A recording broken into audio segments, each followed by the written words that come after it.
Well, if I am going to do it, it's just going to be that last bloody time. I'll tell you what, because it ain't no walk in the park, and it does make your bloody eyes water. So it's the last time, all right? The last time.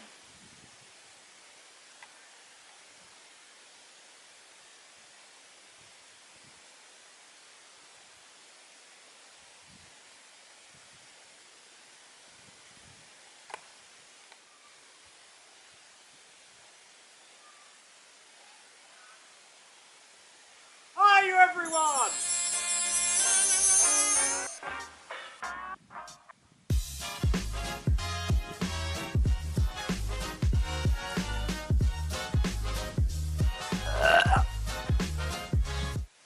Now, with smallholding, you're constantly looking towards the future.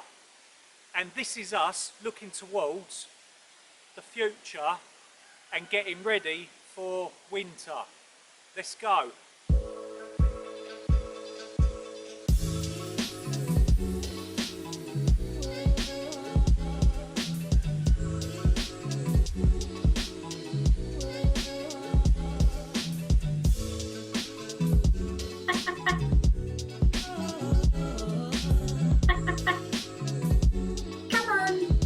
My little chickadees. We don't want to be watching that grey-haired old dick slap. Come to the hut, we'll all be safe in there.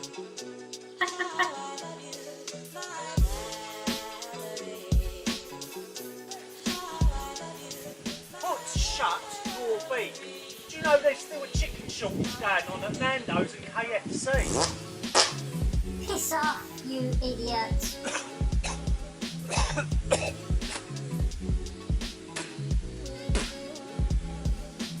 Let's go indoors and see what we've been doing.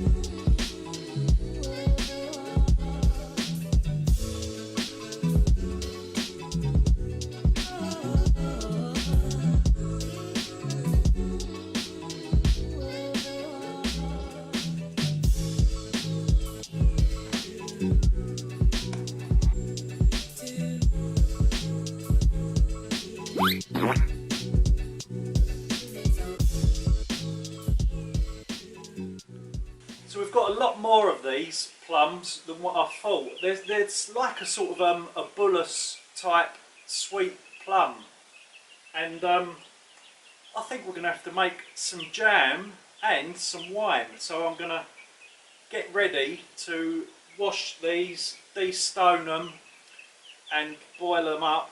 I'll be making the wine, Vic will be making the jam. Cool, that was a bloody game and a half, I tell you. De-stoning them, my thumbs hurting. I could kick myself really, because I was at the boot sale the other day and I see this giant de-stoner and I picked it up and looked at it and I thought, bloody hell, look at the size of that, what could you possibly want to use that for? Now I know, too late though, too late, it ain't going to be there anymore.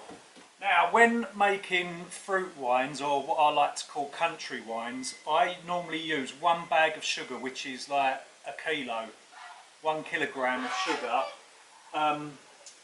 My scales work in old measurement, so we're looking at about £2 of sugar per gallon. Yes, that's a lot of sugar, but remember the sugar turns to alcohol. So we're going to put enough water in here, just so it sits probably about 1 inch above the plums. Now, do you know what? I normally wing it. I don't normally stick to an exact recipe. I don't really weigh out my fruit. I just put enough in and I think, yeah, that'll be enough to flavour it. And like I said, I always use 1 kilo of sugar or pound of sugar per gallon. And that's pretty much good to go that way. And I've been making wine now for probably about 20 years now. I've been making wine. Now that will have a good old boil on there, and then we'll mash it up to get all the plum juice out, and then we'll strain the juice and add the £2 of sugar. Now, as you know, nothing goes to waste here, so let the pulp cool down and feed it to the chickens. They bloody love it. So obviously, literally sterilise everything. Sterilise your jar, sterilise this. And then we poured the hot plum juice into here. We topped up with boiling water. The reason why I like to have everything boiled like this is just to be 100% sure that there's going to be no nasty bacteria in there, because we don't want the shits, do we? And yeah, even the water here in the bubbler has got to be boiling hot water as you pour it in. Sterilise, sterilise, sterilise. Whee! So now we've got to leave this to cool down to room temperature, otherwise we will kill the yeast with the boiling hot liquids. And also, when you're pouring the hot liquids into these glass demijohns, do it very, very slowly to avoid it from shattering, and you'll be fine. As long as you do it slow, and a little bit at a time, you'll be fine. Now this is cooled down overnight and is the correct temperature now to put the yeast in. Just before we put the yeast in, we're going to use this hygrometer to measure the specific gravity. Yeah, it's all technical, isn't it? And it will tell us basically the strength of what it could be if the sugars fully ferment down to sort of nothing sort of thing.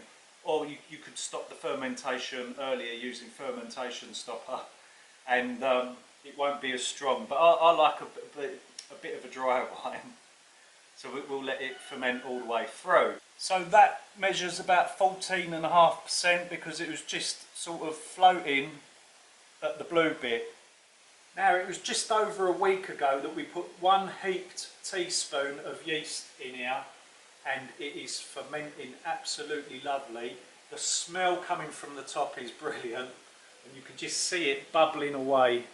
And this is literally the yeast is eating away the sugar. It is giving off carbon dioxide gas. Probably ain't too good for the planet, as if there weren't enough of that. And yes, and turning the sugars into alcohol. Now what I like about this is at this stage you can still choose what type of wine you want. You can let it ferment out completely so this stops bubbling, and then add the fermentation stopper and stabiliser, and you'll have a dry wine. You can stop it earlier using the same thing while it's still bubbling to create a sweet wine. That bloody fly's driving me mad. Flies like the smell of fermenting alcohol.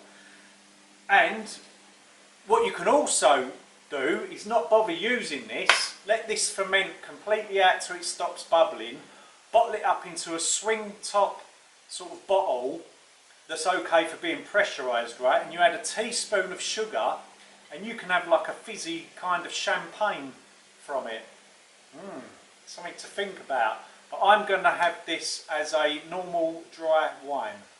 So I hope that's inspired you to get brewing.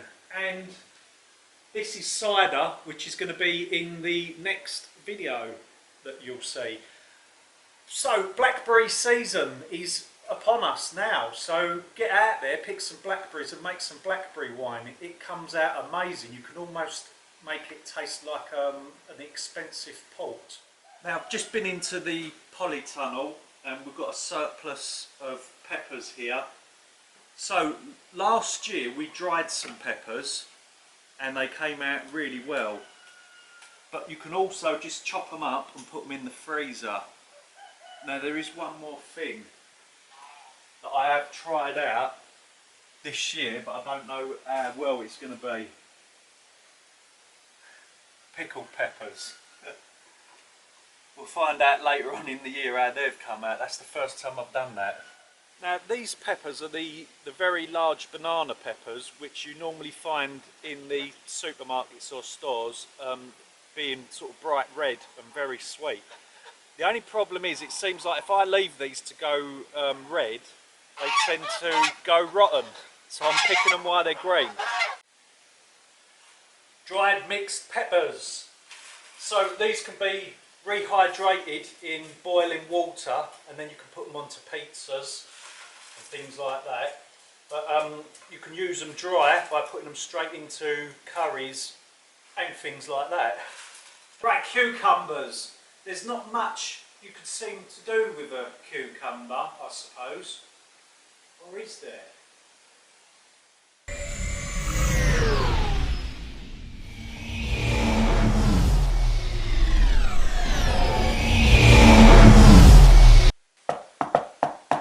We've just landed from another planet. Take me to your mistress.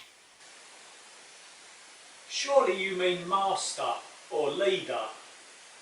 But anyway, I didn't know you had cucumbers on other planets. Speaking from experience, it's not as glorious if you have a glass door.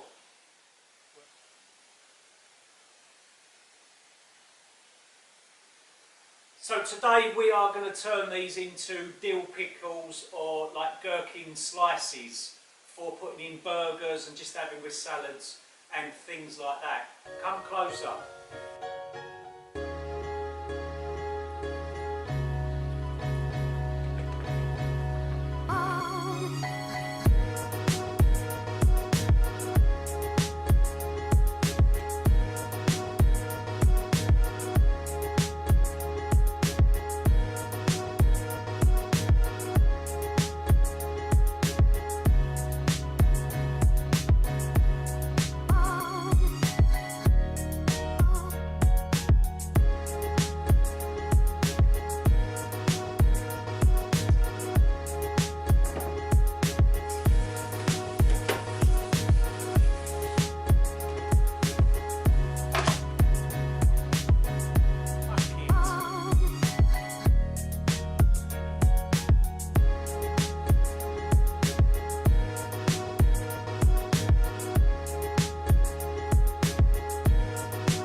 So these are dill pickles, and we haven't got any dill growing, and dill is a bit of aggro to grow. It's sort of only an annual plant, but fennel is a perfect substitute, pretty much exactly the same flavour, and it grows year after year in the same spot. You don't have to replant it.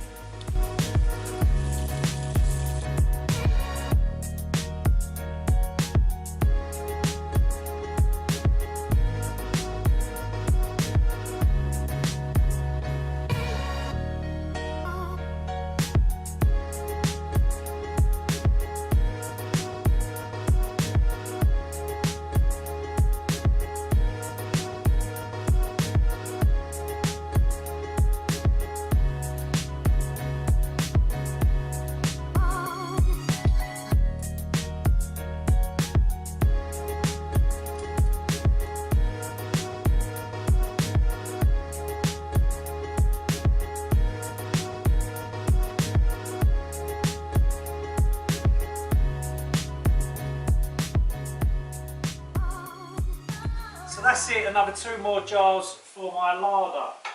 Now, very important thing, right? You must sterilise everything, the jar, that, because you don't want to be eating these at Christmas and then end up with the shits.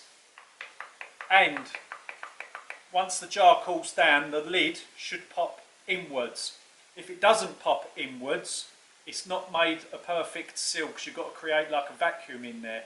So I have been known to put these into a microwave without the lids on, the metal lids, heat up the contents again, but not too much, and then replace the lids on there. That does work sometimes. And as you can see, I've made quite a lot now. And that is enough. Cut there. All this food preservation that has been going on here, we could go on forever and a day of all what's been done. Because we've got like jams and pickles, we've got applesauce for dead pig, mint sauce for dead lambs. Look, we've got all sorts, even garlic salt. And look, go down here, we've got 2 bags of onions that have been dried. Hopefully they'll last through into the early spring.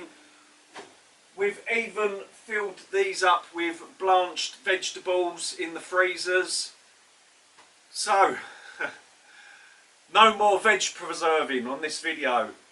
Let's get outside and see what's been going on out there as like getting ready for the winter. Let's go. Now this cottage that we own is over 230 years old and it was built in the late 1700s. But we've had to do some serious work to it. We've had to repoint all this side to try and stop like damp penetrating into the walls, which makes the walls colder during the winter months, which sort of can create like condensation or mould on the inside of the house, and we are losing insulation properties. So we repointed it last year and that pretty much fixed the problem, but the problem's still there a little bit. We're still getting a little bit of damp penetrating. So we are spraying this breathable solution, which is specially made for historic buildings, onto the walls to stop the damp from penetrating.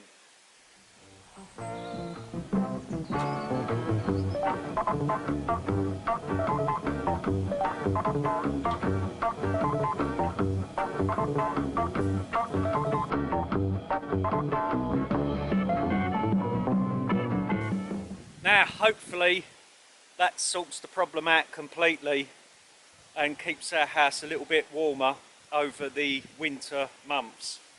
And I should bloody well think so and all, because this solution is £50. £50 a pop. Now one thing that is very important for us to get ready for the future winter is have plenty of wood cut. And we heat our house purely on wood and wood only, and I highly recommend that if you use that much wood as much as us, invest in some equipment. And this equipment, the price of what all of this equipment cost was probably nearly £1,000 or just over £1,000, and you could pretty much spend that money in heating your house, couldn't you, for one winter, because electricity and gas is not cheap anymore. Shut up, cockerel. And a lot of this equipment can pay for itself in the first year then, can't it? And this log saw that I've got, it's probably coming up to about 5 years old now, might even be 6 years old. The log splitter, oh my god, that has saved me loads of time and loads of aggro in swinging an axe, because I found that knackering at my age. But yeah, that is coming up to about 2 years old now and it's still going strong. And the chainsaw, very important. Now I do hear that Stihl now do battery chainsaws, so it may be worth looking into that. But this one that I've got is a petrol chainsaw. Anyway, let's put these in action and we will cut some more wood ready for the future and the winter.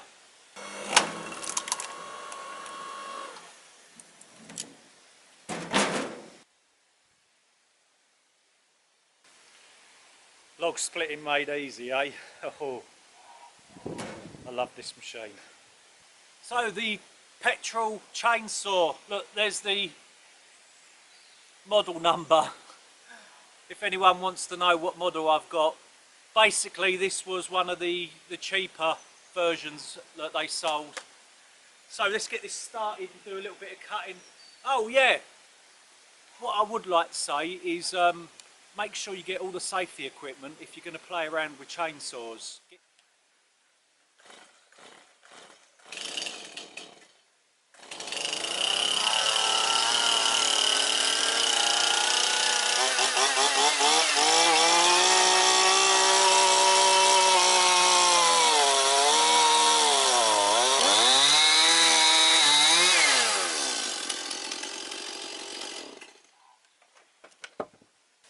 And finally, my log saw.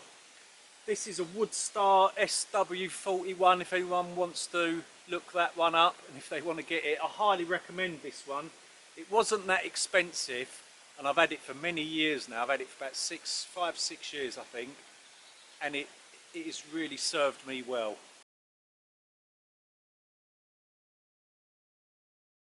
So the chainsaw and the log horse is used for larger logs that won't get through this.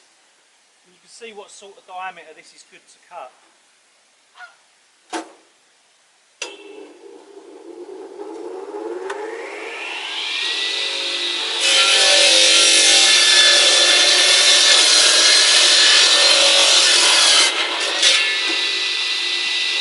Don't you just hate that when you buy something and literally like about a year later you can't get any spares for it?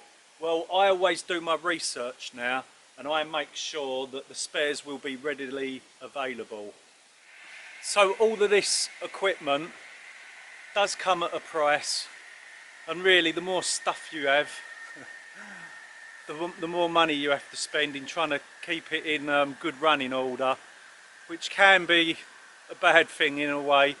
But I tell you what, I used to spend months and months cutting my winter wood, and now I can literally get it done in a couple of weeks working flat out with all this equipment. So it's a no-brainer really, unless you're fit and young and you've got the stamina. Now the sun's going down and that's the end of my wood cutting for today. I've probably got another 3 or 4 more days of cutting wood, then I've got all of my winter heating and winter wood for cooking on as well, because we have the Rayburn obviously, don't we, and we use that during the winter months to cook on. You can't use that, you can't use a Rayburn in the summer. You'll end up, you like that, you'll be in the kitchen sweating your tits off, like proper dehydrated, and they're winter month things, these Rayburns. Now we've still got a little bit more to do before the winter comes, but pretty much all is in hand now and we're getting sorted. So I wanted to show you this book. It's there's the name of the... I've found this book very useful over the years. I've had it for quite a while now. Look at that. It's got some beautiful pictures in. Whoa, look at that. I do like a good book with pictures in. Can't stand books that are just full of writing. Look at the... So I highly recommend that book. It's got all sorts in there. It's even got curing meats and making cured sausages, which I thought was excellent, which I'm going to try and do one day.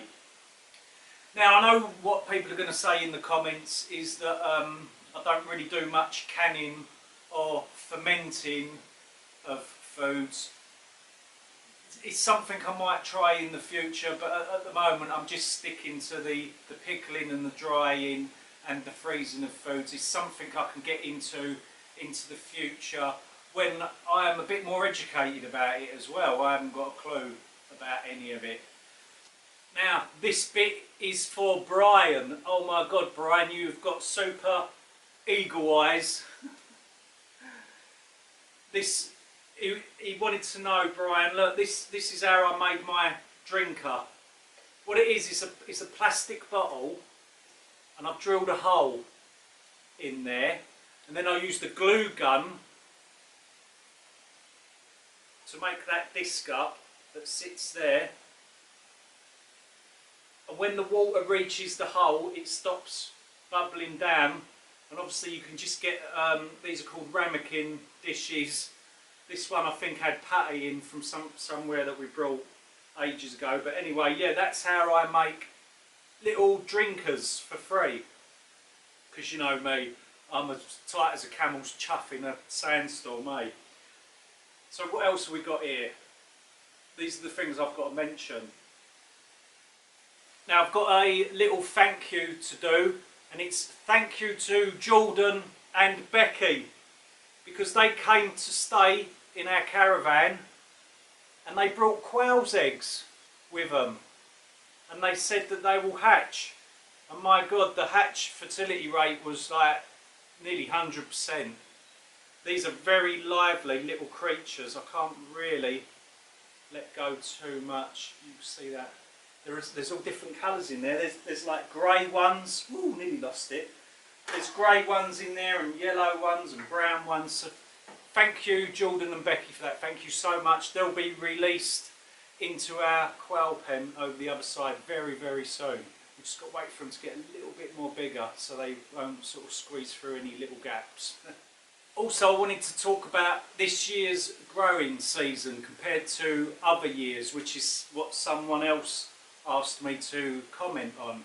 And I must admit, this year's not been a particularly great year. We had a very, very late frost in May, which pretty much stopped us from getting figs on our fig tree. I've had about 3 figs. Normally I'll get nearly 100. And at the back we've got an almond tree. Absolutely no almonds. The harsh winter made us lose all 3 beehives. I've now got no bees. So it's not been a particularly great year here. The last year was one of the best years I've ever had for growing. It was really crazy, an abundance of food and veg and crops in the garden. This year not so good. Oh yeah, and I've lost all my tomatoes to blight. So I've not even been able to make any tomato sauces or pasta sauce, which I normally do other years. Devastating, really. It's a good job we've got the backup of these supermarkets and these stores, because if we'd been back in the like 1600s, we probably would have starved to bloody death this year. So sadly, that brings us to the end of another video. Now, the next video is going to be a little bit more preserving, but it's going to be cider making, which I've filmed the whole video. All I've got to do is edit that together, which shouldn't take too long. And also the video after that is going to be your questions and my answers. So I'm going to answer any question you ask. You can literally ask whatever you want, and I will answer it honestly and truthfully, warts and all if needed.